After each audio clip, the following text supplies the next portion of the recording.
mesin e korrikut 1998, ndodh një tjetër ngjarje që i nxjerr sërish në sken Haklajt. Policia e Gramshit arreston në një post blok në hyrje të qytetit Halil Haklajn dhe Isamedin Haxhin. Në automjetin që ata udhëtonin nuk kap dhe një sasi armësh që sapo e kishin bler për ta çuar në Kosovë. Ortakëria e tyre krijoi kuriozitet të madh, pasi Halil Haklajn ndodhej së bashku me vëllain e Izet Haxhis, truprojës së ish presidentit Berisha.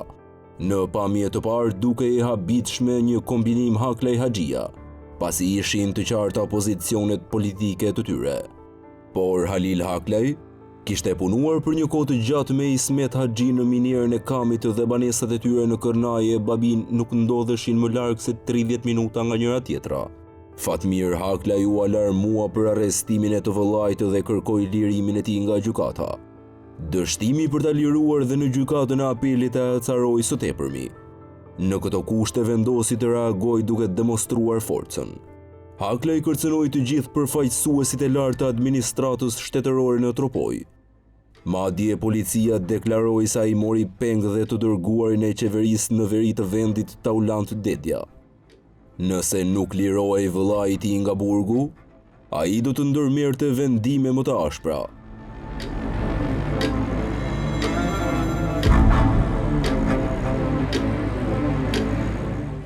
Si rezultat i kësaj situate të acaruar, në fund gushtin e vitit 1998 në Tropoj, të vetmit zyrtar të lartë ishte i plot fuqishëm i qeverisë dhe përfaqësuesi i OSBE-s për Bayram Currin.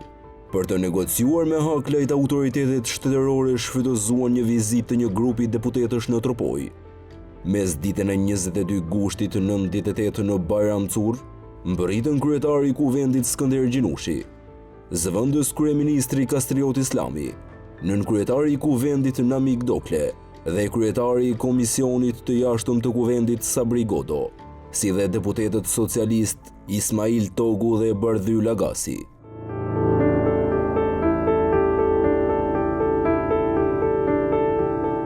Në orët e pasdites, përfaqësuesit më të lartë të shtetit, të cilëve u mungonte vetëm presidenti Mejdani dhe kryeministri Nano, patën një takim në hotel turizmin e qytetit me një përfaqësues të Fatmir Haklajt.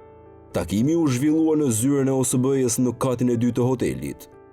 Në të nuk ishte i pranishëm deputeti Godo, që preferoi të priste në hollin e hotelit. Fatmir Haklaj nuk pranoi të shkonte vetë në takim pasi ndihej i fyer. Jo vetëm se ja kishin arrestuar të vëllain se po çonte armë ushtarëve të UÇK-s, por sepse nuk po e lironin nga burgu dhe pse kishte kaluar më shumë se një muaj. Ai dërgoi në takim Feriz Kërnajën, që kishte qëndruar për një kohë të gjatë në burg me liderin socialist Fatos Nano, i cili në ato kohë ishte në detyrën e kryeministrit të vendit. Kërnaja kishte vetëm 20 ditë që kishte marrë pafajësi nga gjykata e Tropojës për vrasjen e Isuf Halucës. Ferizi u bëri të qartë mesazhin e Fatmir Haklajt përfaqësuesve të lartë të shtetit. Nëse Halil Haklaj nuk lirohej nga burgu, pasojat mund të ishin të mëdha. Se çfarë premtimi i bën përfaqësuesit të shtetit Kërnajës, kjo nuk është bërë publike, por është fakt se 2 javë më pas, Halil Haklaj dhe Isamedin Haxhia u lanë të lirë me ndërhyrje nga lart, pasi kishin qëndruar për 50 ditë në burgun e Gramshit. Drejtuesit e lartë të shtetit u informuan në rrugë operative se vrasjen e shekullit e kishte kryer Fatmir Haklaj, por ata nuk ndërmorën asnjë hap për ta arrestuar. Për ta, ai ndodhej shumë larg Tiranës, atje në kullën e tij të sofistikuar rreth Shkëlzenit. Të dërgoje policin për ta arrestuar në Tropoj, pikërisht aty ku ai ishte njeriu më i fuqishëm, duke një aventurë që askush nuk guxonte ta merrte përsipër. Për momentin Fatmir Haklaj dukej më i fortë se shteti. Në fund të fundit ai e kishte kthyer Tropojën në një tokë të djegur për kundërshtarin e tyre kryesor, liderin e opozitës Sali Berisha, që kishte më shumë se një vit e gjysmë që nuk shkelte më në vendlindjen e tij për arsye sigurie. Madje qysh nga ajo kohë ai nuk e ka vizituar më Tropojën. Pas çdo ngjarje të rëndë në Tropoj, lideri i opozitës fajsonte Haklajt dhe njerëzit e tyre. Ndërsa për Haklajt, Pas çdo familjari apo të afërmi të vrarë, qëndronin njerëzit e Berishës.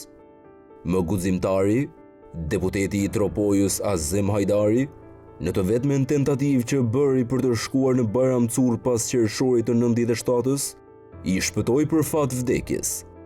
Por ky fat e braktisi 3 muaj më vonë, kur u vra para selisë së PD-s. Përjashtim nuk bënin as politikanët apo shtetarët e lartë të së-majtës, që përpara se të shkelnin në Tropoj, merrnin garanci nga Haklaj. Por kjo situatë nuk zgjati shumë. Shefat socialistë në Tiranë do t'ja punonin më keq se kundërshtarët e tij. Jo më pak i informuar për vrasësit e vërtet të Hajdarit ishte edhe shefi i opozitës Berisha. Por ai e shfrytëzoi politikisht ngjarjen për të asgjësuar kundërshtarët e tij socialist.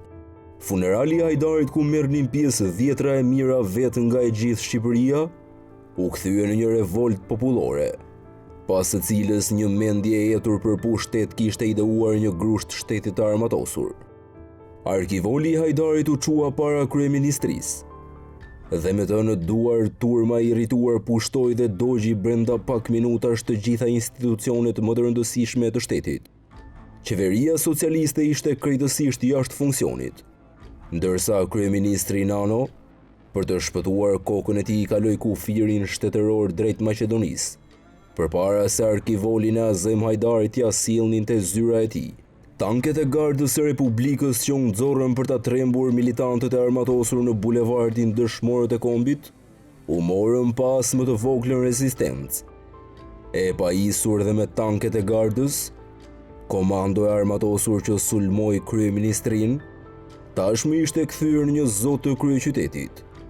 Ministri i Brendshëm Teta, i vetmi funksionar pas presidentit Mejdani që nuk u largua nga vendi i punës, e kishte humbur kontrollin mbi policinë dhe vetëm vështronte nga dritarja e zyrës së tij se ç'po ndodhte në bulevardin kryesor të Tiranës. Marrja e godinës së radio-televizionit shtetëror nga njerëz të armatosur dhe shfaqja në ekranin e tij e disa eksponentëve të opozitës, që deklaronin se qeveria Nano ishte e përmbysur, e kompletoi kuadrin e një grushti shteti. Kamerat e disa televizioneve private që po e transmetonin drejt për drejt ato që po ndodhte, fiksuan në objektivin e tyre kush ishin organizatorët që orientonin personat armatosur të qëllonin mbi kryeministrin dhe kuvendin. Pjesa më e madhe e tyre ishin eksponentë të njohur për publikun, si ish truproja apo mbështetës të flak të liderit të opozitës. Një tjetër detaj jo i parëndësishëm ishte fakti se mes turmës u pan disa persona me uniforma të UÇK-s. Pas ngjarjes u identifikuan se ishin rekrutë të njësive ushtarake të FARC, forcat armatosura të Republikës së Kosovës, që financoheshin nga kryeministri i qeverisë në ekzil, Bujar Bukçi, një aleat i deklaruar i Berishës. Pavarësisht asaj që ndodhi në rrugë, asgjë nuk e justifikon shkërmoqjen në atë farfeje të institucioneve më të rëndësishme të shtetit që u zhytën për të shpëtuar kokën sapo dëgjuan krismat e para të armëve në bulevardin Dëshmorët e Kombit.